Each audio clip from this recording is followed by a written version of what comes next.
सास बहू का झगड़ा। अनामिका की सास पुष्पा अपनी बहू को कुछ खास पसंद नहीं करती थी और इसीलिए दोनों सास बहू में आए दिन झगड़ा होता रहता था। सास बहू के झगड़े के चक्कर में अनामिका के पति मोहित की जिंदगी मुश्किल में पड़ गई थी। बेचारा बार बार माँ और बीवी के झगड़े को सुलझाता ही रहता था, लेकिन दोनों समझने का नाम नहीं लेती थी। वैसे तो सब कुछ ठीक ठाक चल रहा था, लेकिन एक दिन अनामिका और पुष्पा के अंदर जोरदार झगड़ा हुआ और बात कुछ इस तरह थी। बहू, मैंने तुम्हें कल अपनी एक साड़ी धोने के लिए दी थी। हाँ मम्मी जी, वो साड़ी धोकर मैंने आपकी अलमारी में रख दी है। उसी की बात कर रही हूँ मैं। जरा देख तो, इस साड़ी को देखकर किसी भी तरह से लगता है ये धुली हुई है। अरे मम्मी जी, मैंने आपकी साड़ी वॉशिंग मशीन में अच्छे से धोकर सुखाकर आपकी अलमारी में तह बनाकर रखी थी। आपके तो नखरे खत्म ही नहीं होते। अरे कैसी बात कर रही है मुझसे? मेरे नखरे?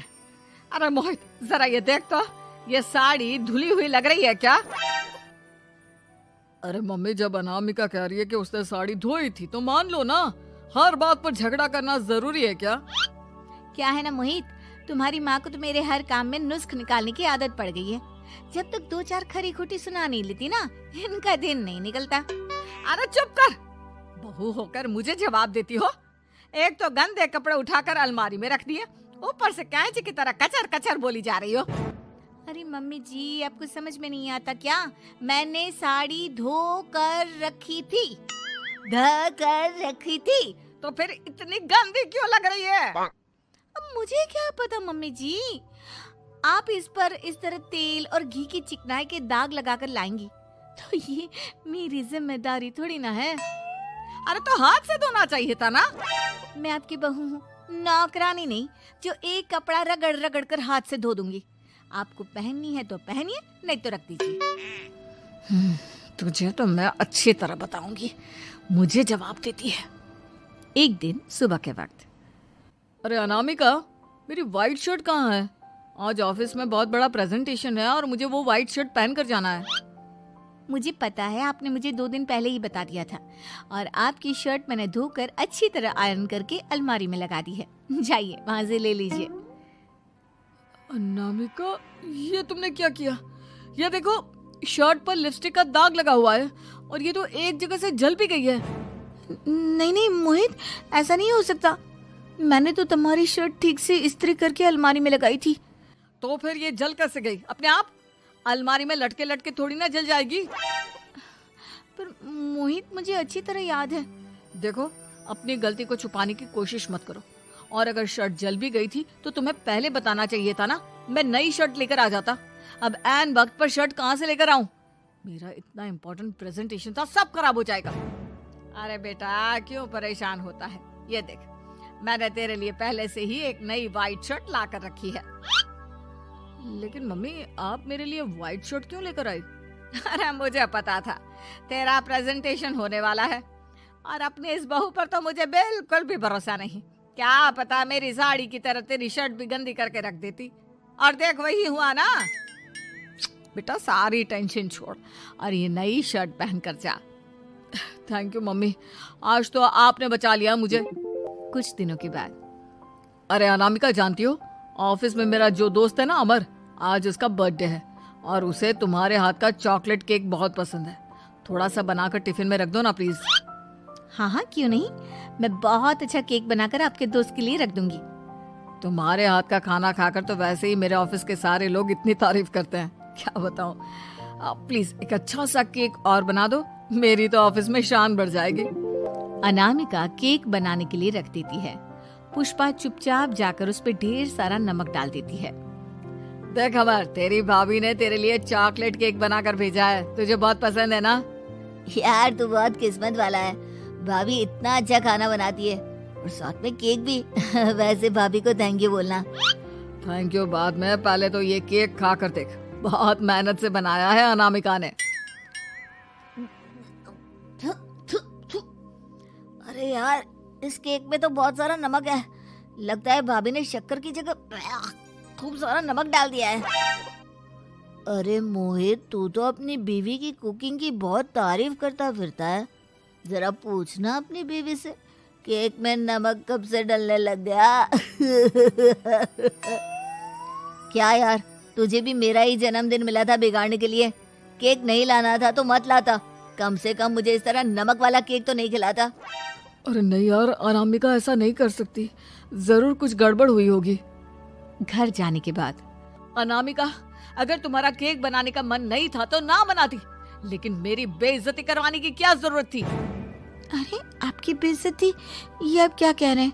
मैंने तो सुबह आपको इतने अच्छे तरीके से केक बना कर दिया था। हाँ, लेकिन उसमें इतना सारा नमक डाल दिया था कि आज ऑफिस में मेरा अच्छा खासा मजाक बना है। मेरे सारे दोस्त हंस रहे थे मुझ पर। अरे बेटा, मैंने तो तुझे पहले ही समझाने की कोशिश की थी। एक नंबर की गैर जिम्मेदार है ये लड़की, कोई काम ठीक से नहीं करती। उस दिन भी गंदी साड़ी रख दी थी मेरी अलमारी में और झूठ बोल रही थी। कुछ दिनों के बाद अनामिका देखो, मैंने अपना लैपटॉप चार्जिंग पर लगाया है, उसे अच्छी तरह चार्ज होने देना। मेरी एक अर्जेंट मीटिंग है, प्लीज बीच में से हटाना मत। हाँ हाँ ठीक है, मैं नहीं हटाऊंगी। पुष्पा चुपचाप से जाकर चार्जिंग का बटन बंद कर देती है। थोड़ी देर बाद अरे ये लैपटॉप चार्ज क्यों नहीं हुआ? और ये बटन किसने ऑफ कर दिया? अनामिका, इधर आओ। क्या हुआ? क्यों चिल्ला रहे इतना? अनामिका, मैंने तुमसे कहा था ना, मेरा लैपटॉप चार्जिंग पर लगा हुआ है, मेरी अर्जेंट मीटिंग है। तुमने इसका स्विच ऑफ क्यों कर दिया? अरे मैंने ऐसा कुछ नहीं किया, मैं क्यों स्विच ऑफ करूंगी? कुछ दिनों से देख रहा हूँ अनामिका, तुम मेरा हर काम बिगाड़ देती हो। देखो, ये अच्छी आदत नहीं। कम से कम तुम्हें इस बात का तो ध्यान रखना चाहिए था कि मेरी कितनी इंपॉर्टेंट मीटिंग थी।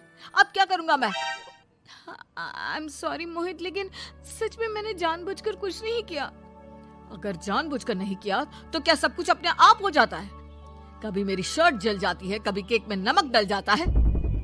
आप मेरी बात क्यों नहीं सुनते? मैंने जानबूझकर कुछ नहीं किया। फिर से वही बात। अरे कितनी बार तुम्हें समझा चुका हूँ, इस तरह मेरा काम बार बार मत बिगाड़ा करो। तुम जानती हो मुझे कितनी प्रॉब्लम होती है। ऑफिस में तो पहले ही बेइज्जती करा चुकी हो, और अब ये मीटिंग, ये भी मेरे हाथ से निकल गई। अनामिका की समझ में कुछ नहीं आता कि आखिर उसके साथ ये सब क्या हो रहा था और क्यों हो रहा था। फिर कुछ दिनों के बाद मोहित अपने ऑफिस से कुछ फाइल लेकर घर आता है। अनामिका, ये कुछ फाइलें हैं, इन्हें संभाल कर रख दो। और प्लीज इस बार ध्यान से, कोई गड़बड़ी नहीं होनी चाहिए। नहीं मोहित, कोई गड़बड़ी नहीं होगी। मैं सारी फाइल्स अलमारी में लॉक करके रखूंगी और चाबी अपने पास रखूंगी। अनामिका, जरा अलमारी की चाबी तो देना। क्यों मम्मी जी, आपको क्या काम है? उसमें मोहित की जरूरी फाइल रखी है और मैं नहीं चाहती कि इस बार कोई भी गड़बड़ हो। पता नहीं कुछ दिनों से हर काम खराब हो जाता है। अरे मुझे उसमें से पैसे निकालने हैं और उसके बाद ले लेना अपनी चाबी। मैं खा नहीं जाऊंगी तुम्हारे पति की फाइल। अनामिका को अपनी सास पर शक होता है। चाबी देने के बाद वो चुपचाप छुपकर अपनी सास की हरकत देखती है। ये फाइलें उठाकर डस्टबिन में डाल देती हूँ, फिर देखना कैसे मोहित इसकी खबर लेगा। इस बार तो छोड़ेगा नहीं इसे। वैसे भी पहले मैंने जो कुछ भी किया है उसकी वजह से अच्छी खासी डांट पड़ी है, मजा आ जाएगा। अच्छा तो ये बात है, सारा काम मम्मी जी बिगाड़ देती हैं, वो भी इसलिए क्योंकि मेरा उनसे झगड़ा हो गया है। सास के जाने के बाद अनामिका मोहित को बुलाकर लाती है। क्या हुआ अनामिका, क्या दिखाना है? ये देखिए, आपकी फाइल डस्टबिन में पड़ी हुई है। इसीलिए तो कहा था संभाल कर रखना, और तुमने उठाकर ये फाइल डस्टबिन में डाल दी।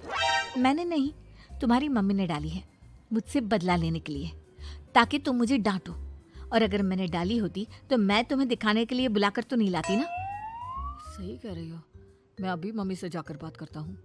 थोड़ी देर बाद, मम्मी सच सच बताइए, मेरी फाइल अलमारी में से निकाल कर डस्टबिन में आपने डाली थी ना? अरे अपनी माँ पर इल्जाम लगाता है, शर्म नहीं आती तुझे? मैं इल्जाम नहीं लगा रहा हूँ मम्मी, जो सच है वही पूछ रहा हूँ। आप जल्दी से बताइए आपने ऐसा क्यों किया? अरे तो क्या करती, तेरी बीवी मुझसे झगड़ा करती है, उल्टे सीधे जवाब देती है, मुझे उससे बदला लेना था। अरे मम्मी, लेकिन आप दोनों के झगड़े के चक्कर में मेरा कितना नुकसान हुआ है, ये कभी सोचा आपने? मम्मी जी, अगर आपका बदला पूरा हो गया हो तो आइंदा ऐसी कोई हरकत मत करना, क्योंकि अब आपकी सच्चाई हमारे सामने आ चुकी है। यह तो वक्त ही बताएगा मैं क्या करूंगी और क्या नहीं। मम्मी जी, कहा ना आप ऐसा कुछ नहीं करेंगी। अरे मेरी जो मर्जी आएगी वो मैं करूंगी। मेरा सर घूम रहा है। सास बहू के झगड़े में मेरी जिंदगी का तो कचरा हो गया है, कचरा।